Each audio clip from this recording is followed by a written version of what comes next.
Je suis né au Congo, mais ce sont les Haïtiens qui m'ont montré le chemin de la liberté, parce que lorsque le Congo, aujourd'hui dit démocratique, accède à l'indépendance le 30 juin 1960, la Belgique tente de saboter l'indépendance de cette jeune nation. Et ce sont les Haïtiens qui vont venir par souci de panafricanisme aider le Premier ministre Patrice Lumumba qui malheureusement sera assassiné 6 mois plus tard. Ce sont les Haïtiens qui ont brisé le blocus de la France en Guinée. Ce sont les Haïtiens qui ont bloqué le blocus de la Belgique en République démocratique du Congo. Donc nous sommes redevables tous en Haïti.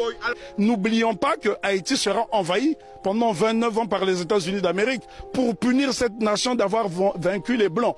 C'est Haïti qui a libéré l'Amérique latine avec Simon Bolivar. Et encore, lorsqu'on dit que c'est Haïti qui a libéré, ce n'est qu'une partie d'Haïti, puisqu'à cette époque, Haïti était divisé en deux. Il y avait Haïti du Nord, qui était un royaume dirigé par le roi Henri Christophe, et il y avait le Sud, la République du Sud d'Haïti, qui était dirigée par Alexandre Pétion. Et ce bout de terre d'Haïti du Sud va donc donner des soldats de l'argent à Simon Bolivar pour aller libérer une bonne partie de l'Amérique latine. Si vous observez les drapeaux de l'Équateur, du Venezuela, de la Colombie, vous trouverez des armoiries similaires, même les couleurs, à celles du drapeau d'Haïti. Donc c'est très important pour nous d'étudier Haïti parce que Haïti, c'est le symbole de notre fierté.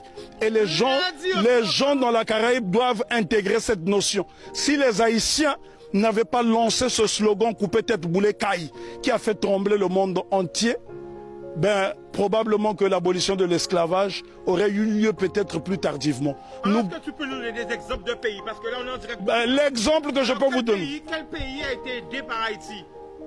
Le Congo, pays dont je suis originaire, la République démocratique du Congo a été aidée par Haïti parce qu'en 80 ans de colonisation belge, les Belges n'ont même pas été fichus de former une dactylographe. Et la première dactylographe qui va dactylographer le discours de Lumumba, c'est Suzanne Peck, qui est la mère de Raoul Peck. Donc Haïti est au cœur de notre émancipation.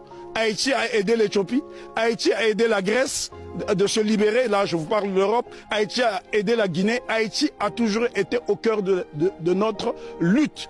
L'exemple le plus simple est le père de l'indépendance de Cuba, celui qui a lancé les hostilités contre les Espagnols, c'est Antonio Maceo, lui-même a été formé en Haïti. Donc Haïti, si vous allez à Cuba, les Haïtiens sont très respectés. Il y a des localités entières où on trouve des Haïtiens.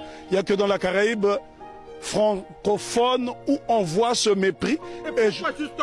La raison est que Haïti a vaincu le maître, et quand on a vaincu le maître, les serviteurs finissent par avoir la haine de celui qui a vaincu le maître, parce qu'on ne peut pas comprendre que les Haïtiens et les Guadeloupéens ont le même patrimoine génétique et que ces mêmes frères et sœurs de cette partie de la Caraïbe puissent avoir du mépris pour les Haïtiens.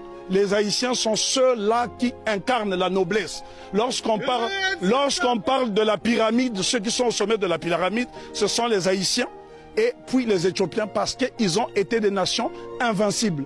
Imaginez-vous que les Haïtiens ont combattu une armée motorisée rien qu'avec des armes rudimentaires.